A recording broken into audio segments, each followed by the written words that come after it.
Assalamualaikum warahmatullahi wabarakatuh. A'udzu billahi minasyaitonir rajim. Bismillahirrahmanirrahim. Alhamdulillahirabbil alamin wassalatu wassalamu ala asyrafil anbiya'i wal mursalin wa ala alihi wa sahbihi ajma'in. Qala rabbi shrah li sadri wa yassir li amri wahlul 'uqdatam min lisani yafqahu qawli. Qalu subhanaka la ilma lana illa ma 'allamtana innaka antal alimul hakim wa la hawla wa la quwwata illa billahil aliyyil azim. Amma ba'du. Alhamdulillah, bersyukur kita kepada Allah Subhanahu wa taala, dengan kasih sayangnya dan rahmat kasih sayangnya kita berhimpun pada hari ini, kita bertemu di majlis ilmu yang mana alhamdulillah kuliah kita dianjurkan oleh Hospital An-Nisa. Alhamdulillah, terima kasih kepada penganjur. Subhanallah. Hari ini insya-Allah kita akan bincangkan berkaitan dengan bab berkaitan haid, nifas dan istighadah daripada kitab Sabilal Muhtadin. Jadi kitab Sabilal Muhtadin ni dikarang oleh Syekh Muhammad Arsyad Al-Banjari rahimahullahu ta'ala. Okey, kalau kita tengok dekat sini, sebelum kita pergi bab seterusnya, kita tengok kepada biodata Syekh Muhammad Arsyad Al-Banjari. Okey, siapakah dia Syekh Muhammad Arsyad Al-Banjari? Okey, kita tengok dekat sini nama penuh beliau ialah Muhammad Arsyad bin Abdullah bin Abdul Rahman Al-Banjari. Jadi susu galuh keturunan beliau ni bersambung dengan Sayyidina Husain radhiyallahu anhu sekaligus bersambung dengan Rasulullah sallallahu alaihi wasallam.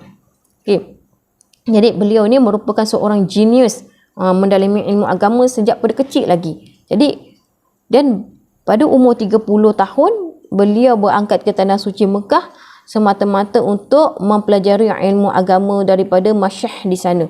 Jadi antara guru beliau adalah Syekh Athaillah bin Ahmad Al-Misri, Syekh Abdul Asyaqawi, Syekh Said Abdul Fadl Muhammad Murtada Az-Zabidi, Syekh Abdul Wahab At-Tantawi dan lain-lain lagi. Okey, bila dia di Mekah, ya, beliau ni bersahabat erat dengan Syekh Abdul Wahab Bugis, Syekh Abdul Samad Al-Palimbani dan Syekh Abdul Rahman Al-Masri. Jadi mereka berempat ni digelar ulama empat serangkai daripada tanah Jawi. Tanah Jawi ni maksudnya tanah Melayu lah.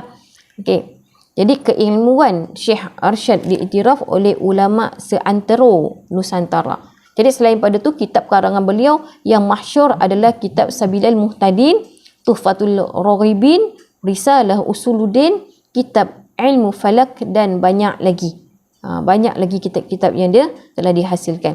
Jadi sesungguhnya kita sebut kat sini Syekh Arsyad telah meninggalkan pelbagai warisan ilmu kepada kita dan semoga cahaya ilmu ini akan terus menyuluh umat sehingga hari ini. Al-Fatihah.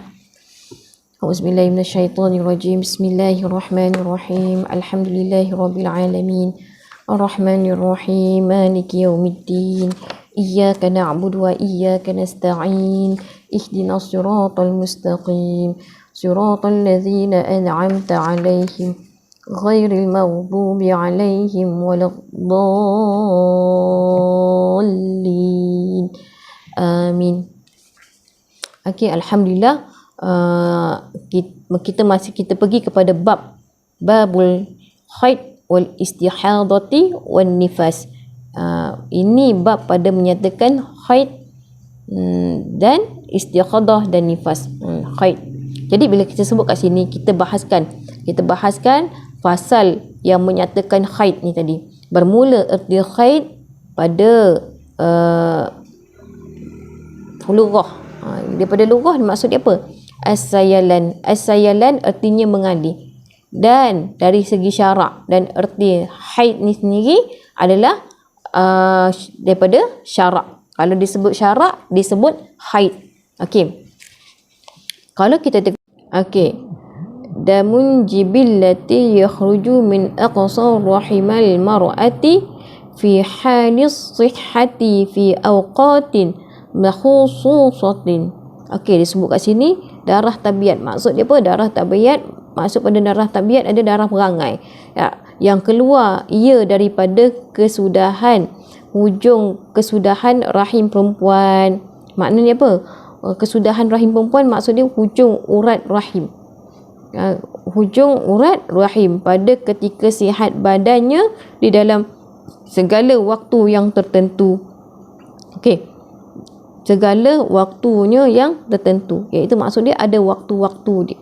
Kalau kita tengok dekat sini, pengenalan dia bermula asal pada haid ni, firman Allah Subhanahu Wa Taala dalam dalil Al-Quran menyebut a'udzubillahi minasyaitonirrajim wa yas'alunaka 'anil mahid qul huwa adzan fa'tazilun nisaa fil mahid wala taqrabuhunna hatta yatahhurn fa idza tatahharna fa'tuhunna min haitsu amarakumullah innallaha yuhibbut tawwabina wa yuhibbul mutatahhirin.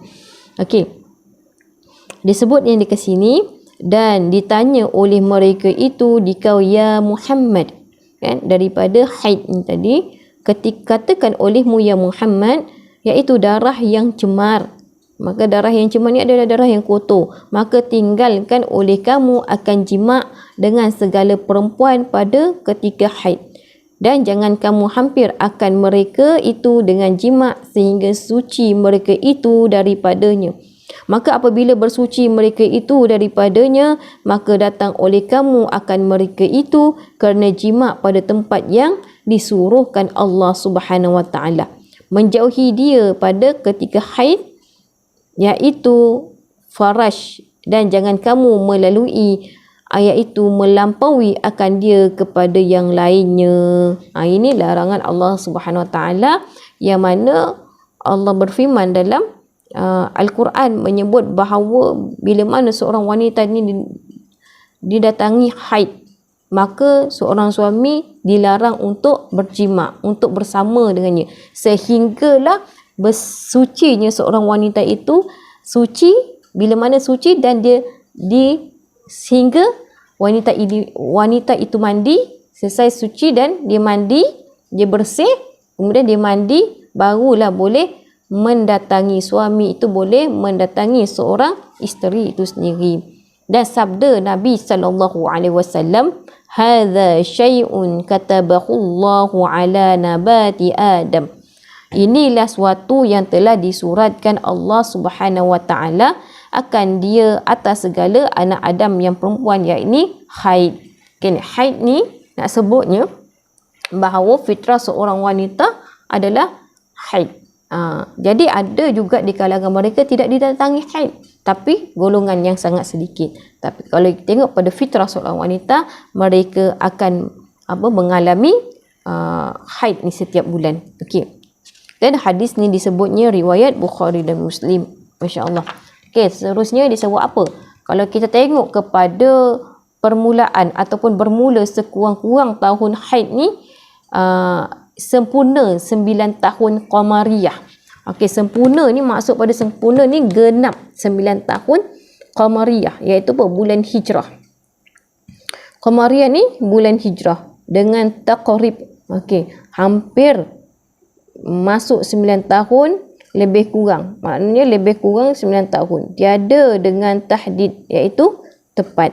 Maknanya bila hampir pada umur 9 tahun, maka kemungkinan besar seorang kanak-kanak ni umur 9 tahun akan mengalami haid, akan didatangi haid. Jadi maka jikalau melihat seorang perempuan akan darah dahulu daripada sempurna 9 tahun, kadar yang tiada meluas akan haid dan suci, iaitu 15 hari atau kurang, maka darah yang dilihat itu haid juga. Maknanya dalam tempoh haid ni adalah 15 hari. Tempoh dia adalah 15 hari ataupun kurang, maka ia dinamakan haid. Dia masih duduk dalam keadaan haid.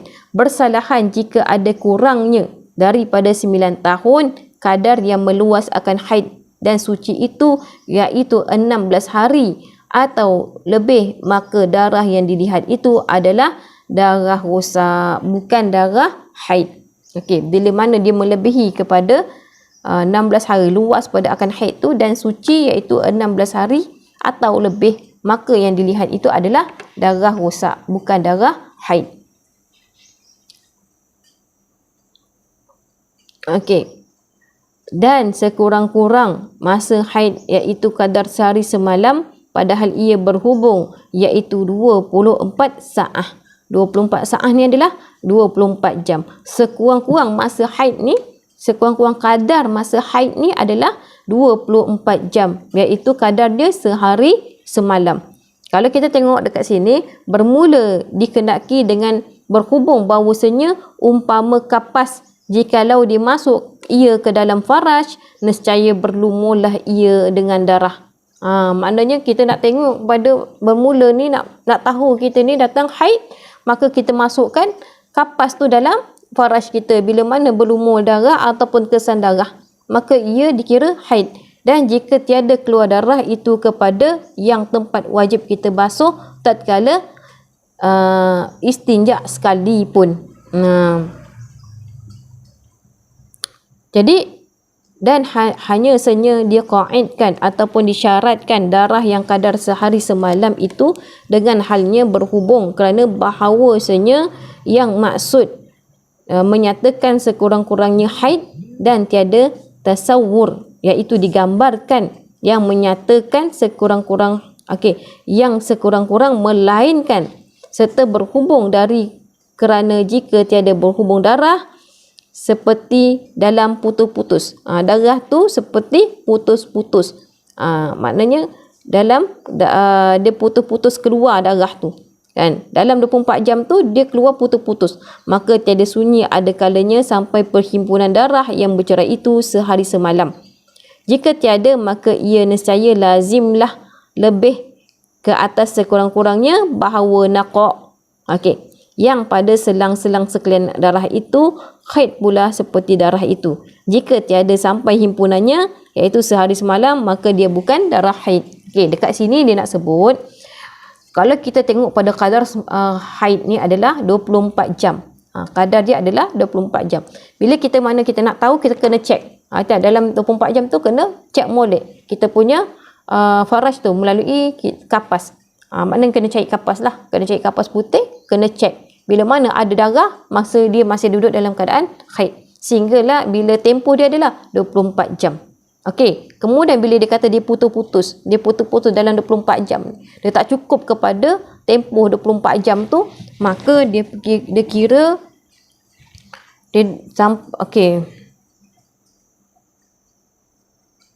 terputus-putus dalam perhimpunan darah yang bercerai sehari semalam, atau tiada, maka ia nescaya lazimlah lebih atas sekurang-kurangnya bahawasanya ia naqa'. Naqa' ni kena cek, sebab kadang-kadang maksud naqa' ni dia tak ada kat luar, dia tidak mengalir, tetapi dia darah tu duduk dalam faraj kita.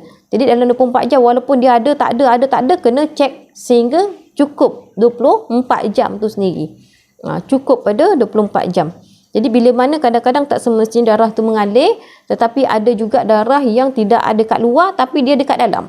Darah tu ada kat dalam, maknanya dipanggil darah naqa'. Yang ada selang-selang sekalian darah itu haid pula seperti darah itu. Dan jika tiada sampai perhimpunannya itu sehari semalam, maka dia bukan haid.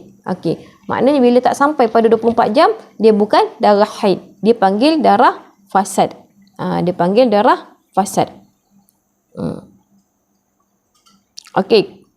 Nombor seterusnya, dan sebanyak-banyak haid itu 15 hari 15 malam. Paling maksima tempoh haid tu sendiri adalah 15 hari 15 malam. Dan jika tiada berhubung ia sekalipun, maknanya dia dalam 15 hari 15 malam ni, dia kadang-kadang ada, kadang-kadang tak ada. Ada jam dia ada jam dia tak ada. Kita tengok pada tempoh ni 15 hari ni. Dan yang ghalib ni apa? Kebiasaan. Ghalib ni kebiasaan. Masa haid adalah 6 hari ataupun 7 hari. Kalau kita kata biasa berlaku 6 ataupun 7 hari. Bermula sekalian sabit, iaitu tetap. Ia diperiksa. Diperiksa maksudnya dikaji. Imam kita Asy-Syafi'i radhiyallahu anhu. dan sekurang-kurangnya masa suci antara 2 haid, iaitu 15 hari 15 malam, dari kerana dalam sebulan itu pada ghalibnya kebiasaannya tiada sunyilah ia daripada haid dan suci itu. Maknanya bila dalam satu bulan tu kita apa, kalau ikut pada kebiasaannya pasti kita haid dia adalah 15 hari tempoh paling banyak kadar dia 15 hari, dan 15 hari adalah waktu suci. Okey, kemudian disebutnya apa? Maka apabila ada sebanyak-banyak haid itu 15 hari, nescaya lazimlah. Maksud dia apa? Mesti bahawa sekurang-kurangnya suci itu 15 hari pula juga. Okey, bila kita dah kata kadar haid yang saya sebut tadi 15 hari ni, kadar haid ni adalah 15 hari. Kemudian waktu suci juga adalah 15 hari juga. Dan keluar antara 2 haid itu iaitu suci antara haid dan nifas. Okey.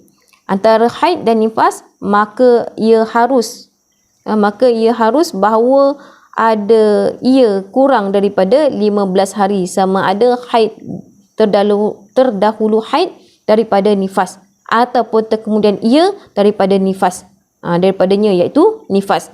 Maka rupa masalah terdahulu haid daripada nifas seperti melihat seorang perempuan bunting, mana orang mengandung akan darahnya kadar sehari semalam ataupun lebih, maka beranak ia kemudian daripada putus darahnya sa'ah umpamanya, maka darah dilihat dahulu daripada beranak iaitu haid. Okey, dia nak ceritanya macam ni.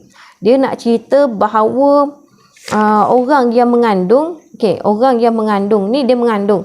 Dalam masa beberapa saat, dia mengandung kemudian keluar darah. Dia keluar darah.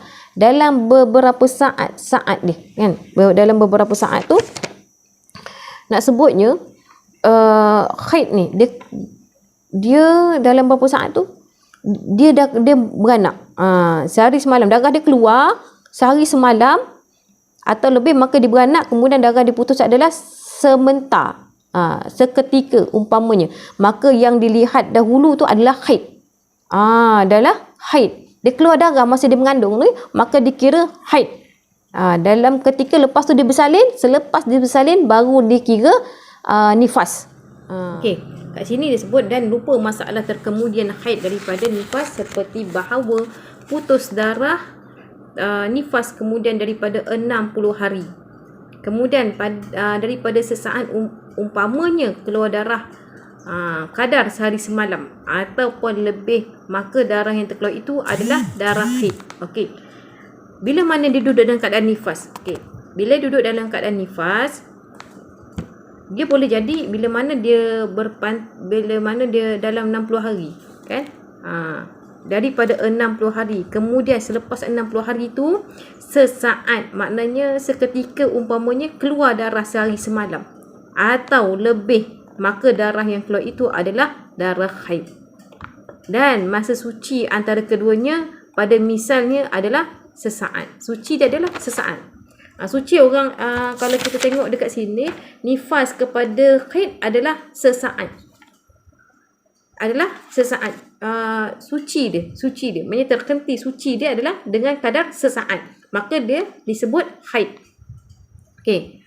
Kemudian ada pun jika putus darah nifas dalam 60 hari, maka keluar darah kadar sehari semalam atau terlebih dahulu daripada sempurna 60 hari, maka darah yang keluar itu adalah darah nifas juga. Okey, disebut kat sini sekiranya dalam tempoh 60 hari, kan, dalam tempoh 60 hari dia masih dikira dalam nifas lagi lah, kan, dalam nifas lagi, maka bila mana dia sebut dalam 60 hari terhenti hari ke-40 ataupun hari ke-50, berhenti darah nifas je, kemudian dia sebut apa lagi, tiba-tiba dalam sesaat dia keluar darah, kan, dia keluar darah, maka dia keluar darah dia kira darah nifas, bukan darah haid, sebab dia masih duduk dalam tempoh nifas. Melainkan jika ia keluar kemudian daripada 15 hari, maka ia adalah darah haid. Okey, kalau tempoh kemudian lepas tu 15 hari, dalam 45 hari dia datang dia nifas, duduk keadaan darah nifas. kemudian dia bersih 15 hari dia bersih. 15 hari dia bersih kosong, kemudian keluar darah. Maka darah yang dia keluar tadi adalah darah haid. Darah haid. Okey. Dan tiada hingga had bagi sebanyak-banyak suci kerana terkadang tiada haid perempuan di dalam seumur hidupnya hanya sekali jua, dan terkadang tiada haidnya sekali-kali dalam seumur hidupnya. Tapi kadang-kadang ada seorang perempuan ni dia datang haid ni, dia nak datang akhir balik ni, dia sekali dia datang haid. Dan ada kadang-kadang seumur hidup dia tak ada langsung datang haid. Jadi dia nisbahkan, dia letakkan kepada akhir balik dia adalah dengan mimpi, kemudian kepada cukup pada umur, dia kira pada perubahan bentuk hormon seorang kanak-kanak tu, maka kita dikira dia sebagai akhir balik. Yang tak ada datang haid yang tidak datang haid. Okey. Dan yang ghalib ni biasa. Masa suci yang ditinggal daripada sebulan, kemudian daripada ghalib. Ghalib ni apa? Kebiasaan. Ghalib ni kebiasaan haid. Ghalib ni kebiasaan haid. Ghalib bermaksud kebiasaan haid. Okey. Dan telah terdahulu perkataan bahawa ghalib haid iaitu 6 hari atau 7 hari. Biasa ni. Yang biasa 6 ataupun 7 hari. Maka ghalib suci itu 4 likur. 4 likur iaitu 4 likur maknanya 24 hari lah.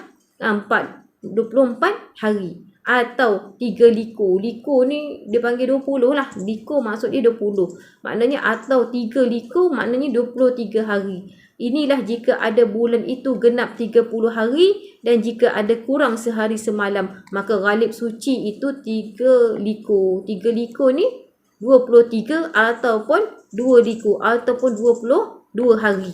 Okey. Ya, ini bila mana orang biasa lah. Budak-budak orang biasa 6 hari. 6 hari kebiasaannya, ada 6 ataupun 7 hari haid tu. Jadi waktu dia kosong 24 hari ataupun 23 hari. Itu kita kata ghalib lah. Ghalib maknanya kebiasaan. Tapi kalau kita tengok orang yang tak pernah datang haid, iaitu Maryam kan, Siti Maryam, ibu kepada Nabi Isa alaihissalam, dan Sayyidatina Fatimah juga tidak datang haid. Dia adalah dua wanita ni yang tidak datang haid. Okey, kita tengok pada sini. Tengok pada syahdan. Syahdan maksud apa? Tambahan. Tambahan dia apa? Jika umpamanya berlaku adat orang perempuan atau lebih dengan menyalahi sekurang-kurangnya haid atau yang sebanyak-banyaknya yang telah tersebut tiadalah diikut akan dia kerana menyalahi akan kajian. Periksa ni mana? Kajian Imam Asy-Syafi'i. Imam kita iaitu Asy-Syafi'i dan sekalian ulama. Dan periksa maksud pada periksa adalah kajian mereka itu terlebih sempurna dan menanggung darahnya itu atas darah rosak terutamanya terlebih utama daripada menyalahi adat yang berkekalan yang sabit dengan kajian mereka itu sendiri. Maknanya kajian Imam Asy-Syafi'i itu adalah lebih sempurna lah, dan sekalian ulama mereka membuat kajian dapat berkaitan dengan haid dan nifas ni. Okay. Dan dia adalah sabit dia sebut apa tadi? Sabit adalah tetap. Sabit adalah tetap, maknanya berkekalan yang tetap dengan kajian mereka ni tadi. Maknanya Imam Syafi'i melihat kepada membuat kajian mengenai haid wanita, istighadah dan juga nifas. Mereka ni melihat kepada terperinci kepada kajian dia ni. Okey. InsyaAllah setakat ni saja. Sekiranya ada persoalan dan sebagainya, kita akan bincang semula. Okey. Assalamualaikum warahmatullahi wabarakatuh. Setakat saya mohon maaf sekiranya ada kesilapan ataupun kekurangan, itu daripada kelemahan pada diri saya. Mungkin apa yang ada manfaatnya, mudah-mudahan ada sedikit apa yang saya kongsikan, mudah-mudahan ada manfaatnya. Wallahu a'lam.